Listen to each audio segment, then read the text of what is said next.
नमस्कार दोस्तों, स्वागत है आपका स्टडी फॉर सिविल सर्विसेज में। वीडियो को पूरा देखिए। कोई भी आपका फीडबैक है, कोई सजेशन है, तुरंत वीडियो में कमेंट करके जरूर बताइए। अच्छा लगे तो वीडियो लाइक जरूर कर लीजिए और ऐसे वीडियो लगातार फ्री में पाने के लिए चैनल को तुरंत सब्सक्राइब कर लीजिए और बेल आइकन को जरूर टैप कर लीजिए ताकि आगे भी सारे वीडियो आपको मिलते रहे। यूट्यूब में फॉलो करते हैं तो प्लीज ये वाला फ्री टेलीग्राम चैनल जरूर ज्वाइन कर लीजिएगा। सारे नोटिफिकेशन, सारे अपडेट यहीं पे आते हैं, ध्यान रखिएगा। स्टडी फॉर सिविल सर्विसेज का कोई भी पेड ग्रुप अगर आपको ज्वाइन करना है तो सिर्फ 85648805309606089752386445 यही नंबर है हमारे, सिर्फ जहां पे कॉल या व्हाट्सएप कर सकते हैं। इंस्टाग्राम पे हमारा पेज जरूर फॉलो कर लीजिएगा, स्टडी फॉर सिविल .सर्विसेज है। ट्विटर पे हमको जरूर फॉलो कर लीजिएगा, @study for civils है। सारे क्वेश्चन अटेम्प्ट करिए और स्कोर अपना तुरंत कमेंट करके बताइए। दोस्तों नमस्कार, स्टडी फॉर सिविल सर्विसेज में आप सभी का स्वागत है। यूपीपीएससी प्रीलिम्स एग्जामिनेशन के लिए जो पेड क्विज हमारी है उसको हम लोग लगातार देख रहे हैं, कंटिन्यू करेंगे। और यहाँ पे हमारे पेड ग्रुप्स भी चल रहे हैं। लिमिटेड नंबर ऑफ जो पेजेस हैं कह लीजिए मटेरियल के हमारे पेड ग्रुप के, उसमें भी आप एडमिशन ले सकते हैं या फिर टेस्ट सीरीज में, पेड क्विज में भी, ठीक है। इन सब की जानकारी नीचे डिस्क्रिप्शन बॉक्स में इस वीडियो के कॉन्टैक्ट डिटेल्स हैं, उसमें मिल जाएंगी, ठीक है। तैयारी करते चले, एग्जाम नज़दीक है, ठीक। और यहाँ पे ये सीरीज़ भी काफ़ी आपको जो है फ़ायदेमंद साबित हो सकती है अगर आप इसको रेगुलरली फॉलो करते हैं, क्योंकि ये सारे क्वेश्चंस काफ़ी एक्सपेक्टेड हैं और एग्जामिनेशन में देखे जाते हैं। तो स्टार्ट करते हैं आज का वीडियो फर्स्ट क्वेश्चन के साथ। पूछा गया, देश में BS6 उत्सर्जन नियम किस दिनांक से प्रभाव में आया। तो जैसे जो व्हीकल्स हैं, है ना, तो पोल्यूशन के रेफरेंस में एक जैसे भारत सरकार की एक सीरीज है, कह सकते हैं, भारत स्टेज एमिशन स्टैंडर्ड, है ना। तो अभी तक क्या था कि BS4 चल रहा था, उसके बाद 4 से डायरेक्टली 6 पे हम लोग शिफ्ट हुए हैं 1 अप्रैल 2020 से, ठीक है। Option first. यहाँ पे BS सीरीज के अंदर जो प्रावधान है आप इसको जरा सर्च करके एक बार पढ़ें। एक पुस्तक है रिजॉल्व्ड यूनाइटिंग नेशंस इन अ डिवाइडेड वर्ल्ड, यहाँ से यहाँ तक, ठीक है। तो इसके राइटर का नाम बताना है। तो यूनाइटेड नेशंस के पूर्व एक जनरल सेक्रेटरी थे बान की मून, ठीक है, इन्होंने ये पुस्तक लिखी थी। और ये ध्यान रखेंगे यहाँ पे कि अभी वर्तमान में UN के जो है सेक्रेटरी जनरल कौन है, एंटोनियो गुटेरेस, ठीक। निम्नलिखित में से कौन सा रुधिर वर्ग सर्वग्राही कहलाता है, यूनिवर्सल रिसिपिएंट। तो अन्य जितने भी ब्लड ग्रुप्स हैं उनसे ब्लड ले सकने वाला जो हमारा ब्लड ग्रुप होता है AB, है ना, पॉजिटिव। और जो डोनेट कर सकता है हर ब्लड ग्रुप को ब्लड, वो कौन सा होता है, तो O नेगेटिव। निम्नलिखित में से किस यंत्र का उपयोग अति निम्न ताप को मापने के लिए किया जाता है, एक्सट्रीम लो टेम्परेचर कह सकते हैं, है ना, माइनस वगैरह की रेंज में। तो ऐसे टेम्परेचर को मेजर करने के लिए काइंड ऑफ थर्मामीटर हम कह सकते हैं, जिसको बोलते हैं क्रायोमीटर, ऑप्शन C।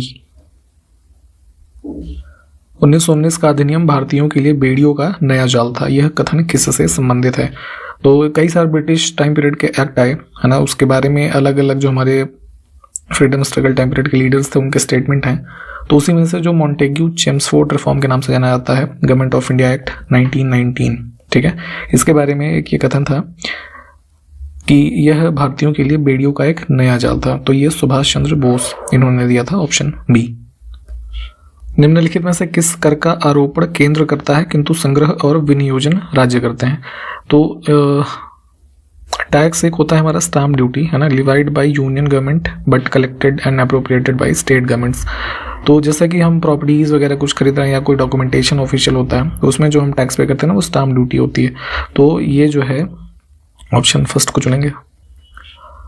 एक पुस्तक है द ओरिजिन ऑफ स्पीशीज, किसने लिखी थी ये बताना है हमें। तो 1859 में, है ना, पब्लिश हुई थी book the origin of species, और चार्ल्स डार्विन, है ना, ये इसके लेखक हैं। थियरी ऑफ जो इवोल्यूशन है उसके बारे में मुख्यतः बताया गया इसमें, और फादर ऑफ इवोल्यूशन के रूप में भी जाने जाते हैं चार्ल्स डार्विन। समेध शिखर किस किस धर्म का तीर्थ स्थल है, ऐसे कह सकते हैं। तो जैन्स का एक जो कह सकते हैं होली पिलग्रिमेज साइट है, कहाँ पे, झारखंड में। झारखंड में एक जगह है गिरिडीह, है ना, वहाँ पे है ये आपका पारसनाथ हिल्स, ठीक है। तो उससे संबंधित है ये समेध शिखर। निम्नलिखित में से हड़प्पा सभ्यता को किस नाम से नहीं जाना जाता है, ध्यान रखिए करिए क्या पूछा गया है, ठीक है। तो इंडस सिविलाइजेशन भी हम कहते हैं इसे, ब्रॉन्ज एज, है ना, ये भी फर्स्ट अर्बन सिविलाइजेशन, क्योंकि आप जानते हैं अर्बनाइज्ड सिटी, है ना, ये आइडेंटिफाई हुई है। ये ऑप्शन D ऑड हो जाएगा, ऐसा कहीं पे भी उल्लेख नहीं है इसके बारे में। निम्नलिखित में से किसको 1857 के विद्रोह के दौरान बहादुर शाह जो मुगल सम्राट थे इनके द्वारा साहिब ए आलम बहादुर, ये टाइटल था, ठीक है, इस उपाधि से सम्मानित किया गया। तो ये या फिर जो है इंग्लिश में कह सकते हैं लॉर्ड गवर्नर जनरल, ये भी कई जगह लिखा हुआ मिलेगा। तो ये उपाधि दी गई थी बख्त खान को, ठीक है, बहादुर शाह जफर के द्वारा। 1857 का जो रिबेलियन था तो उसमें ये जो इंडियन फोर्सेस थी कह सकते हैं, जो मुगल्स की तरफ से पार्टिसिपेट कर रही थी, कमांडर इन चीफ थे उसके ये, ठीक है। और जो है इसमें सूबेदार के भी रूप में इन्होंने ब्रिटिश ईस्ट इंडिया कंपनी में सर्व किया था, है ना। तो खैर वो भी एक अलग चीज़ है, बट यहाँ पे ये ध्यान रखना है साहिब आलम बहादुर तो बख्त खान। अगला है द्वैतवाद सिद्धांत के प्रतिपादक इसमें से कौन थे। कई सारी ये थियरीज हैं अलग अलग, है ना, द्वैतवाद, है ना, ये सब चीज़ें। इसकी लिस्टिंग प्लीज देखिएगा, ये पूछा जाता है इससे जरूर एक बार, है ना, एक क्वेश्चन हर बार। तो यहाँ पे द्वैतवाद से संबंधित थे माधवाचार्य, ऑप्शन बी। नागालैंड और मणिपुर की सीमा पर स्थित घाटी का नाम बताना है। तो मैप पे भी चाहे तो लोकेट कीजिएगा। वैली ऑफ फ्लावर इसको कहते हैं, दूसरे शब्दों में जुकू वैली, ठीक है, ऑप्शन सी। किस बौद्ध संगीति में बौद्ध धर्म महायान और हीनयान संप्रदायों में विभाजित हुआ। तो बुद्धिज्म 2 भागों में विभाजित हुआ था 72 AD के आसपास, जब हमारी 4th बुद्धिस्ट काउंसिल होती है कश्मीर में, ठीक है। ऑप्शन चुनेंगे हम डी वाला, ठीक। इसके अध्यक्ष कौन थे जरा कोई बताएगा, कमेंट करिए, किसके पैटर्नेज में हुई। अगला है भारतीय संविधान में संसद के दोनों सदनों की संयुक्त बैठक का प्रावधान जो है वो किस देश के संविधान से प्रेरित है। तो किसी भी जो जनरल हमारे बिल्स होते हैं उस पर अगर असहमति है तो उस पर ज्वाइंट सेशन कॉल किया जा सकता है ना, संसद का।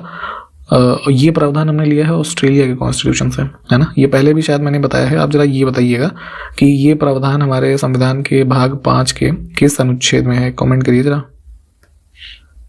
नॉर्थ ईस्टर्न स्टेट नागालैंड जो है वो 16वां राज्य बना था भारत का, और ये ईयर यहाँ पे पूछा गया है तो दिसंबर 1963 में, है ना। बाबा बुदन की पहाड़ी किस राज्य में स्थित है। साउदर्न पार्ट में देखेंगे इंडिया में, तो ये है कर्नाटका में, ठीक है। किस चीज के लिए फेमस है कोई ये भी बताएगा, कमेंट करें जरा। पड़ोसी देश बांग्लादेश के साथ कितने भारतीय राज्य सीमा साझा करते हैं। तो थोड़ा सा रफली मैप ऐसे बनाते हैं। तो ये जो हमारा नॉर्थ ईस्टर्न मतलब जो एरिया है, तो यहीं पे बांग्लादेश आप देखते हैं बीच में, ठीक है। तो 5 राज्यों से इसकी बाउंड्री शेयर होती है, इसको मैप पे भी लोकेट करिए कौन कौन से राज्य हैं। असम, वेस्ट बंगाल, मिजोरम, मेघालय और त्रिपुरा, ठीक है। और सबसे लंबी इंटरनेशनल जो बाउंड्री इंडिया की है वो भी बांग्लादेश के साथ ही है, 4096+ किलोमीटर्स की, ठीक है। स्वतंत्र भारत की प्रथम औद्योगिक नीति की घोषणा कब की गई थी। तो इंडस्ट्रियल पॉलिसी रेजोल्यूशन इसको कहा जाता है। दिस वाज प्रेजेंटेड इन अप्रैल 48, है ना। और किसने प्रेजेंट किया था, तो तब के हमारे जो industry minister Shyama Prasad Mukherjee.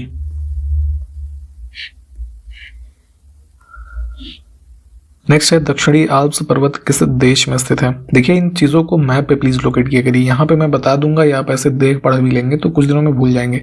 Map में आप देखे रहेंगे और खुद से मैप पे अगर एक बार ड्रॉ करेंगे तो ये बहुत लंबे समय तक याद रहेगा। एग्जामिनेशन में कई बार चीज़ें अगर आपने मैप से करी हुई हैं तो लंबे समय तक याद रहती है और आपको वहाँ पे इसका बेनिफिट मिलेगा, ठीक है। इसको मैप पे लोकेट कीजिएगा, न्यूजीलैंड में है ये, ठीक। हमारे पास यहाँ पे 3 नदियां हैं, कौन सी अरुणाचल प्रदेश से होकर के बहती हैं। मैप पे इसको भी देखिएगा, लोहित और सुबनसिरी हो जाएगा, बराक ऑड हो जाएगा। बराक का ओरिजिन देखेंगे हम तो मणिपुर हिल्स और मणिपुर, मिजोरम, असम, है ना, इधर से ये फ्लो होती है।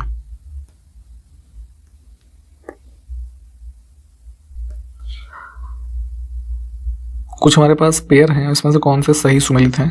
समुद्री सीमा और देश, मैप पे लोकेट कीजिएगा इसको।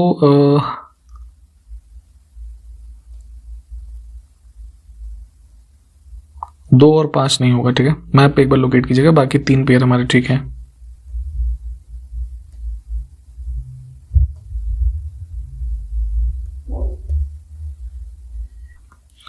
निम्नलिखित अनुच्छेदों में से कौन सा एक लोक नियोजन के विषय में भारत के सभी नागरिकों को समान अवसर प्रदान करता है।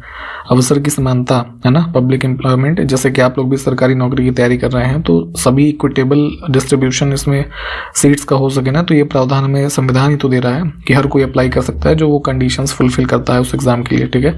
तो ये दिया हुआ है आर्टिकल 16 में। फंडामेंटल राइट का हमारा जो भाग है 3, है ना, उसका अनुच्छेद 16।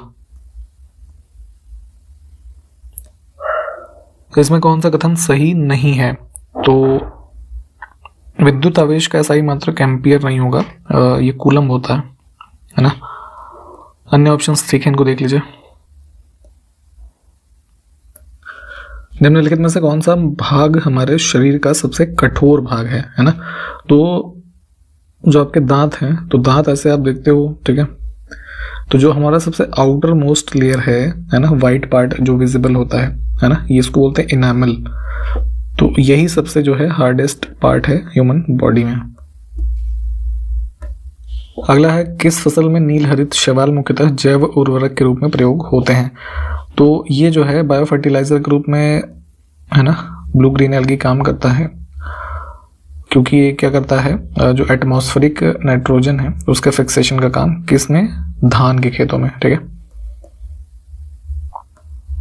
भारत में जो है राष्ट्रीय नियोजन यानी कि जो नेशनल प्लानिंग है ना, प्लानिंग 5 ईयर प्लान्स बनते थे पहले, तो उसी के सीक्वेंस में रोलिंग प्लान्स की अवधारणा लागू की गई थी। तो इसमें से किसके द्वारा, तो 80s में देखेंगे ना आप, जो ये जनता पार्टी गवर्नमेंट उस टाइम थी, तो DT लाकड़ा वाला एक थे, इस रेफरेंस में इनको पढ़िएगा। तो यही लेकर के आया जनता पार्टी गवर्नमेंट, ऑप्शन बी। हाँ देखिए यहाँ पे लिखा भी हुआ है।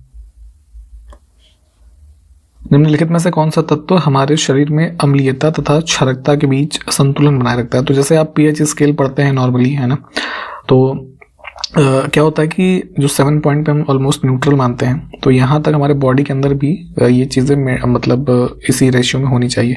तो इसके लिए रिस्पॉन्सिबल होते हैं जैसे सोडियम, है ना, यहाँ पे फॉस्फोरस, ये सारे एलिमेंट्स, ठीक। ऑप्शन बी को चुनेंगे हम। खनिज तेल और खाद्य तेल के अत्यधिक परिवहन के कारण किस नदी को तेल नदी भी कहा जाता है। और यहाँ पे देखिए, है ना, तो ट्रांसपोर्टेशन होता है ऑयल वगैरह का, एडिबल और मिनरल ऑयल का, नाइजर रिवर से, ऑप्शन बी, ठीक है। इस वजह से इसको इस नाम से भी जाना जाता है। 49वीं समानांतर रेखा किन 2 देशों के बीच है। तो ये लैटिट्यूड आप देखते हैं 0 डिग्री, 1 डिग्री, 2 डिग्री ऐसे, है ना। 49th जो है नॉर्दर्न हेमिस्फीयर में, ये US और कनाडा के बीच है। इसको मैप पे एक बार देख लीजिए। किस संविधान संशोधन अधिनियम में लोकसभा सीटों की संख्या 525 से बढ़ा करके 545 की गई थी। तो अभी वर्तमान में भी यही कॉम्पोजिशन है। ये अमेंडमेंट हुआ था 31st, है ना, 1972।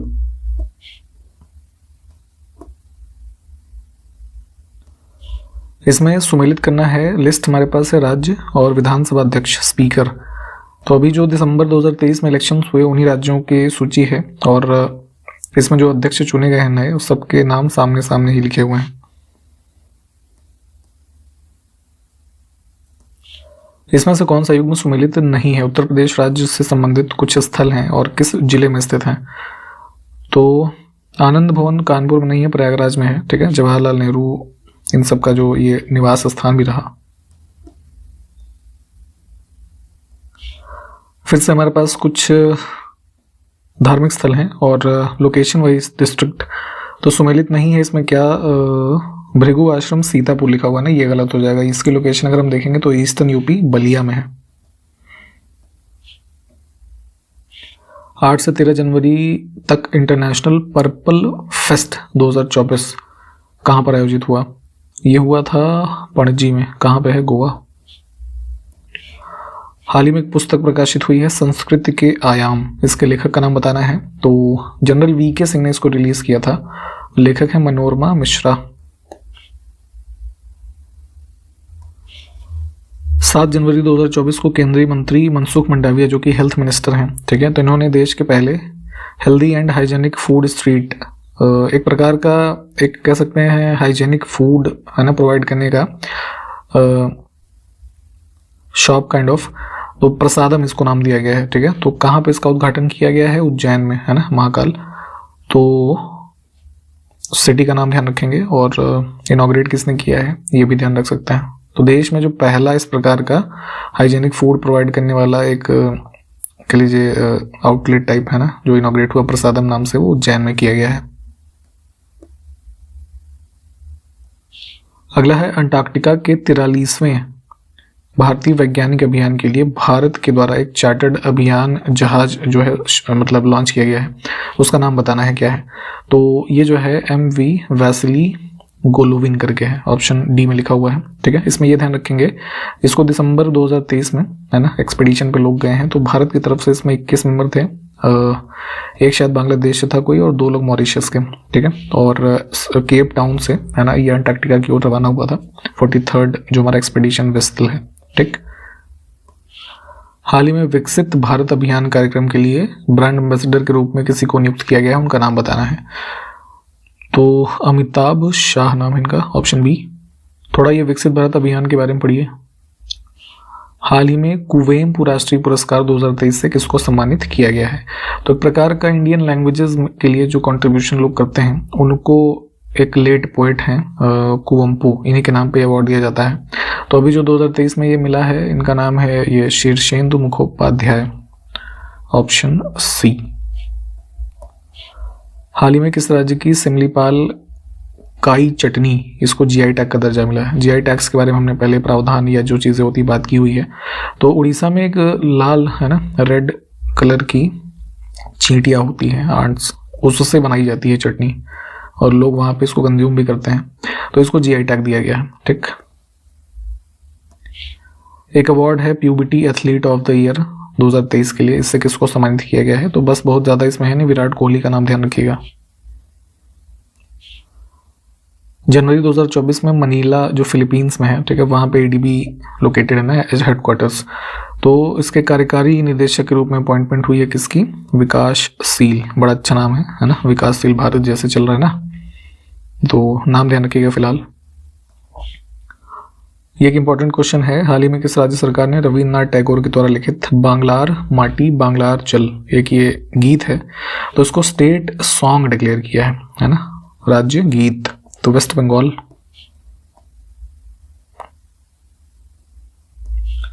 हाल ही में किस वाहन कंपनी को जल प्रबंधन में उत्कृष्टता के लिए CII confederation of Indian industries एक समूह है ना, तो इसके राष्ट्रीय पुरस्कार से सम्मानित किया गया है? तो यहाँ पे ये भी ध्यान रखिएगा किस लिए? Excellence in water management. तो ये मिला है हीरो मोटोकॉर्प, ऑप्शन सी।